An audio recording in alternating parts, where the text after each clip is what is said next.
Okay, for our next comedian, that's right, I said comedian, we have the latest addition to the sit-down tragedy roster. I would like you all to listen and enjoy the comedic stylings of Laura Michet.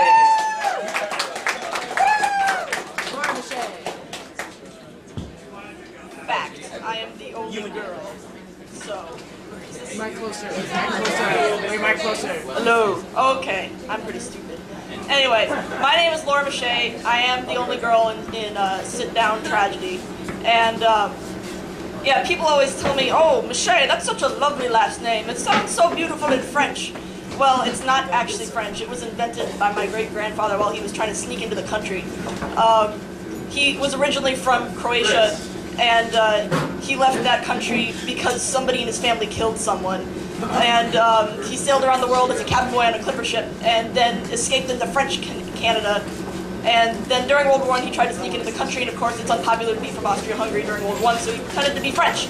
And so he changed his last name to a word he thought sounded a little bit French. But really, it was already a French word. It meant man who visits prostitutes, and also dildo, as I discovered last week. So, so I can't be famous in France now. Nobody will respect me. Yeah, and you know, it throws a serious wrench into my world domination plans too.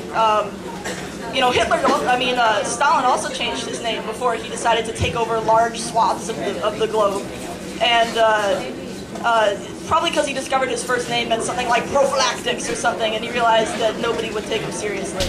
But anyway, the result is that I think I've always been a little bit weird with words. I used to pronounce words when I was a kid in a sort of French kind of style, because I thought they should be that way because of my last name. I used to pronounce debacle in a French way. I used to say debacle, and I once did really poorly on a quiz, and my mom asked me about it, and I was trying to be really honest with her, so I said, oh, it was a debacle, and she goes, oh, is that what they're saying now, these children? And I said, what do you mean? And she goes, like Mario, it was a debacle. No, it wasn't the broccoli. This is your own damn fault. And I was pretty depressed. I also used to mispronounce the word igneous as an igneous rock. I used to say ingenious. And I was once on a tour of a cave with a group of students, and I tried to show how smart I was. So I went up to the tour guide and I was like, that is an ingenious rock formation. And he goes, yes, it is possible to see the glory of God's work in all the things of this world. And I was like, yes. That is an ingenious rock formation? And he was like, yes, I'm glad that we understand this together. And I was really weirded out. Yeah, my sister and I have always competed to try to show how smart we were to people because we felt that was our only form of validation. And a couple weeks ago, I actually got a text message from my sister that was just 3 numbers. And it said 800, 800, 800. And when I got it, I was really pissed because I knew that was her SAT score and she was bragging to me.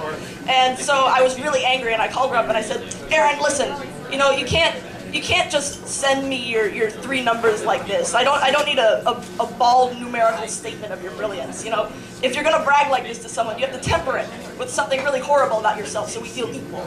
You have to be like, oh, I got a perfect score on my SATs and somebody at school who I hate was really mean to me today. And I would have said, oh, good. And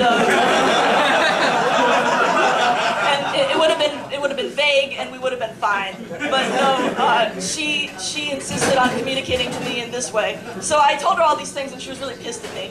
And about 10 minutes later, after she had hung up, I got another text message that said, 800, 800, 800, our parents are getting a divorce. That was not the kind of negative news that I was looking for. But of course it was a lie, because when you're telling a joke, you can lie and say terrible things, and they can be horrible, sad lies, and no one will care because you're joking. But I learned to my cost that this is something you can really only do when you're performing like I am, or like she thought she was, because I once turned in a personal essay in high school, and a couple days later, the teacher called me over and she goes, Laura, this is the text to Old Yeller. This is sad in so many different ways. And I was like, I'm a comedian, but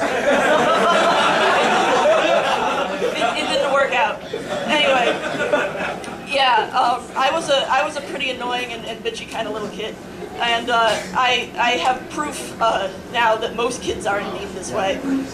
Over Christmas break, I was at a family party. There were a bunch of little kids there, and this one girl, she was like 8. She comes up to me and she goes, "Laura, what's fusion food?" And I was like, "Well, fusion food. That's a weird question. Fusion food is when you take two different kinds of food that have nothing to do with one another and you mix them together." And she goes, "So like pasta salad?" And I said, "No, pasta salad is already a food for some reason.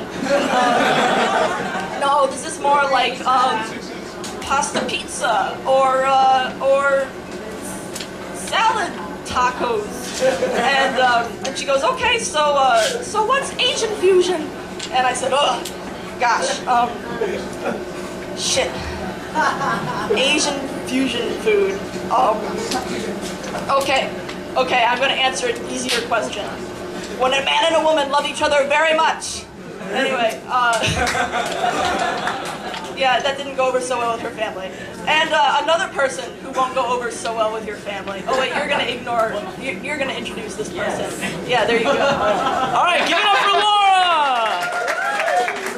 Give it up.